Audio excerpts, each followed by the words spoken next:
పచ్చళ్లను మూత లేకుండా ఫ్రిడ్జ్లో పెట్టకూడదు. ఆకుకూరలు తాజాగా ఉండాలంటే పాలిథిన్ కవర్లో ఉంచి మూత పెట్టి ఫ్రిడ్జ్లో నిల్వ చేయండి. తడిగుడ్డలో కూరలను చుట్టినా గుడ్డ ఆరిపోకుండా కొంచెం నీరు చల్లుతూ ఉంటే వడలిపోక నిలువుంటాయి. ఆమ్లెట్ వేసే ముందు చిటికెడు సాల్ట్ వేసి పెనం శుభ్రంగా తుడిచిన తర్వాత ఆమ్లెట్ వేస్తే అది పెనానికి అంటుకోకుండా తేలికగా వస్తుంది. బెండకాయ కూర వండుతున్నప్పుడు జిగురు కారణంగా ముక్కలు అంటుకుపోయి ముద్దగా అవుతుంది. కూరలో కొంచెం పెరుగు కలిపితే ముక్కలు అంటుకోక విడివిడిగా ఉండి కూర బాగుంటుంది.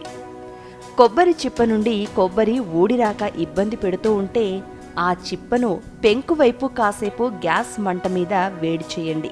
కొబ్బరి తేలికగా ఊడి వచ్చేస్తుంది.